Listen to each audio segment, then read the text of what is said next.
What if I told you surrendering could be the most powerful move in your life? It sounds crazy, right? We're taught to fight for what we want, to never give up. But sometimes, the wisest move is to step back. History is full of stories about people who surrendered strategically and came out on top. Think about it. While your opponent is busy celebrating their victory, you can plan your next move, work on your strategy, and come back stronger than ever. Today, we're diving deep into the hidden power of surrender. We'll explore Law 22 from Robert Greene's brilliant book, The 48 Laws of Power. Use the surrender tactic. Transform weakness into power. This law teaches us that surrender isn't about weakness, it's about strategy, patience, and choosing the right time to strike. Get ready to see surrender in a whole new light.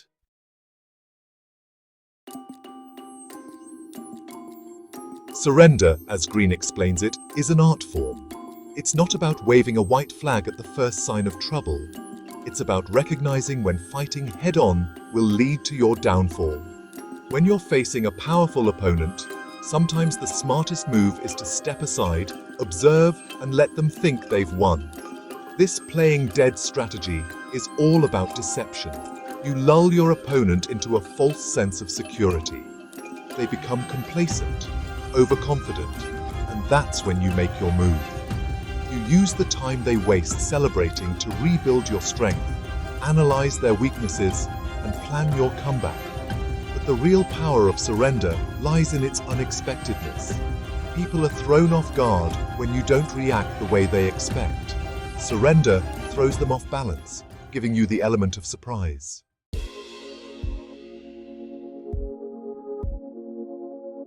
Robert Greene, in his book, The 48 Laws of Power, dives deep into the concept of strategic surrender with Law 22. Use the surrender tactic. Transform weakness into power. He argues that when you're up against an overwhelmingly strong opponent, a direct confrontation is like meeting a raging bull head-on, reckless and often disastrous. Instead of exhausting yourself in a losing battle, Greene suggests a counterintuitive approach: surrender. Now, this isn't about giving up altogether. It's about choosing your battles wisely. Surrender, in this context, is a calculated move, a strategic retreat. Think of a general who withdraws his troops from a heavily fortified position, not because he's weak, but because he recognizes the futility of a direct assault. This retreat serves several purposes. Firstly, it throws your opponent off balance. They expect resistance, a fight. When you surrender, you disrupt their plan, creating confusion and often leading them to underestimate you.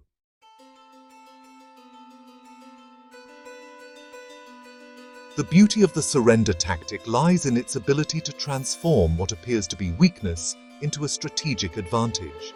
When you surrender, you're essentially stepping out of the line of fire. You're no longer the obvious target, allowing you to observe your opponent's moves from a detached perspective. Think of it like a game of chess.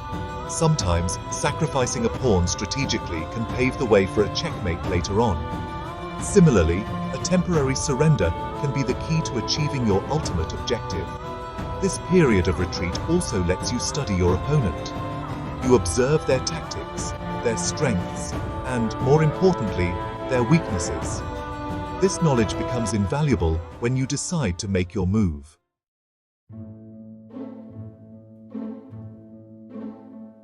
To truly grasp the genius of the surrender tactic, let's journey back in time to 1812, to the era of Napoleon Bonaparte. At the pinnacle of his power, Napoleon, the Emperor of France, set his sights on conquering Russia. Leading his Grande Armée, a force considered invincible at the time, he marched towards Moscow with dreams of adding Russia to his vast empire. Napoleon's military strategies were legendary, characterized by swift maneuvers, decisive battles, and the ability to outwit his opponents. He had conquered most of Europe, and his confidence was at an all-time high. Russia, he believed, would be another swift victory, another jewel in his crown.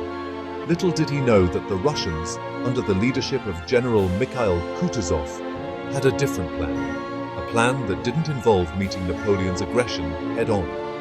They understood the sheer size and power of the French army and knew that a conventional battle on Napoleon's terms would be suicidal.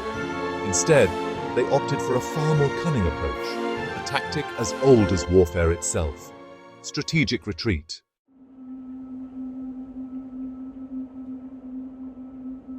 What Napoleon didn't account for was the vastness of Russia, a land of endless plains and harsh winters. As his army marched deeper, the landscape itself became his enemy. The Russians, masters of their terrain, employed a scorched earth policy. They burned their own fields and villages, poisoned wells, and evacuated towns, leaving nothing but scorched earth in Napoleon's wake. The Grande Armée, accustomed to living off the land, was now starving. Their supply lines, stretched thin over thousands of miles, were vulnerable to Russian raids. The once mighty army began to crumble from within, ravaged by hunger, disease, and the relentless Russian winter. Still, Napoleon pressed on, lured by the illusion of victory, the capture of Moscow. And capture Moscow he did, but it was a Pyrrhic victory.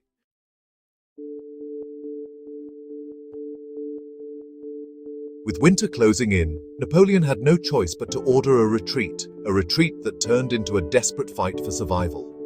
The Russian winter, with its brutal cold and heavy snow, took its toll. Soldiers froze to death, starved, and were picked off by Russian guerrilla forces who harassed the retreating army relentlessly. Napoleon's once mighty army was reduced to a shadow of its former self. Of the 600,000 men who had crossed into Russia, only a fraction returned. The Russian campaign, meant to be a swift conquest, had become Napoleon's undoing, a testament to the power of strategic retreat. The Russians, by seemingly surrendering, had outmaneuvered one of the greatest military minds in history. Fast forward to 1985, bustling Tokyo. Amidst the neon lights, Akira Kurosawa, an electronics store owner, faced failure. His shop, once thriving, was on the brink of collapse. Larger chains with aggressive pricing eroded his customer base. They sold at razor-thin margins, while Akira struggled to compete. He tried lowering prices and offering discounts. Friends urged him to fight, but he saw the futility. Matching rivals' prices meant a slow demise.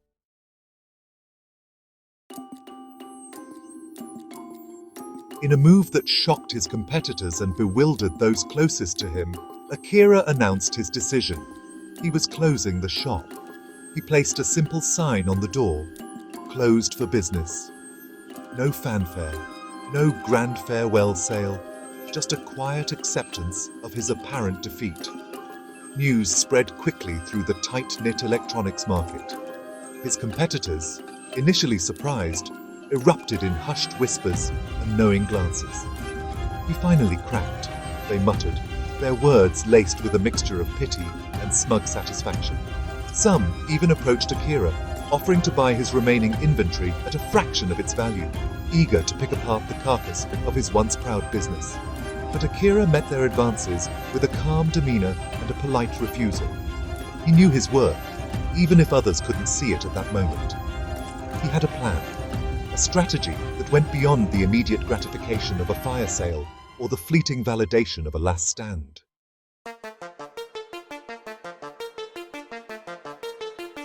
As the weeks turned into months, rumors began to circulate about Akira's next move. In the dimly lit tea houses and bustling back alleys of Tokyo's electronics district, where information flowed as freely as sake, whispers of Akira's activities reached the ears of his former competitors. He's finished, some declared, their voices a mix of certainty and schadenfreude. He'll be lucky to find work as a clerk after this, others chimed in, relishing in his downfall. They had, after all, played by the rules of the game, the ruthless game of cutthroat competition, and emerged victorious.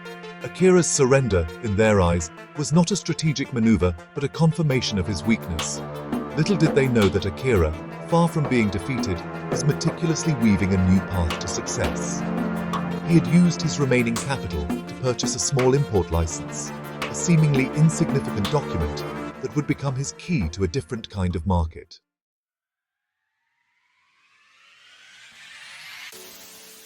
Akira, no longer bound by the constraints of a physical storefront or the pressures of competing on price, found himself in a unique position.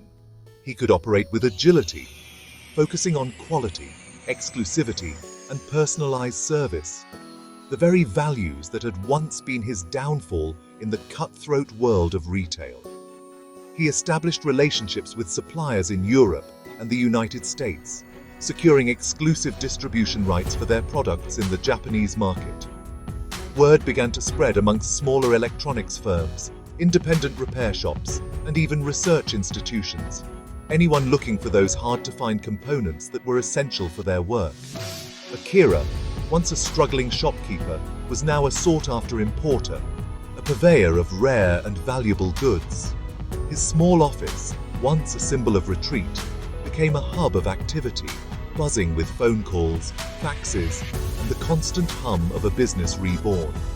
He had transformed himself from a price warrior into a niche specialist, catering to a discerning clientele who valued quality and reliability over rock-bottom prices.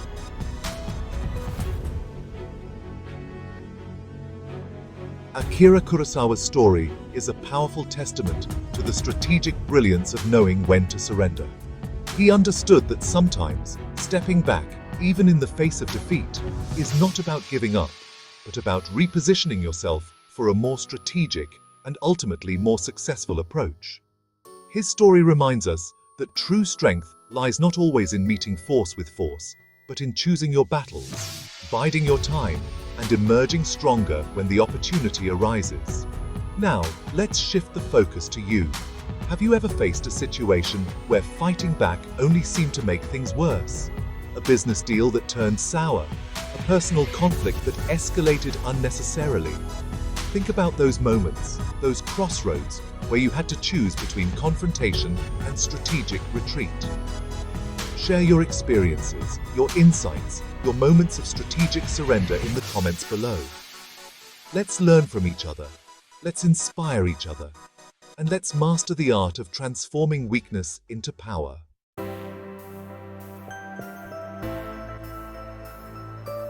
The surrender tactic, as we've explored today, is not for the faint of heart. It requires a unique blend of self-awareness, strategic thinking, and an unflinching belief in your ability to turn the tables. It's about recognizing that true power doesn't always roar. Sometimes it whispers, it observes, it waits for the opportune moment to make its move. Remember Napoleon's ill-fated Russian campaign, a stark reminder that brute force without strategic foresight can lead to a crushing defeat. Recall Akira Kurosawa, the electronics store owner who transformed his surrender into a strategic masterpiece, rising from the ashes to become a niche leader. Their stories, though separated by time and circumstance, share a common thread: the understanding that surrender, when employed strategically, can be a powerful tool for achieving ultimate victory. It's about choosing your battles wisely, conserving your energy, and striking when the odds are in your favor. Surrendering is not about giving in to weakness. It's about harnessing a different kind of strength, a strength that comes from understanding the ebb and flow of power, the importance of timing, and the strategic brilliance of knowing when to step back and when to step forward.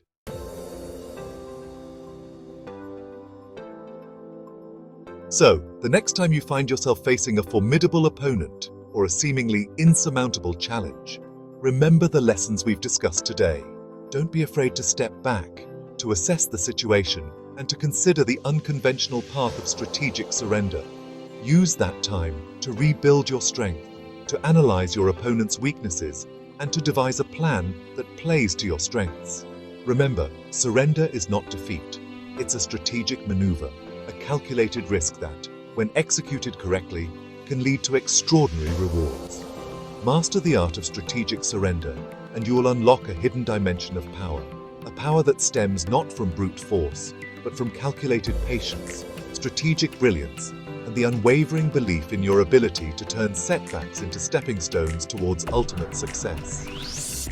Thank you for joining me on this journey into the hidden power of surrender. Until next time, stay curious, stay strategic, and never underestimate the power of a well-timed retreat. Now let me ask you, have you ever been in a situation where fighting back made things worse?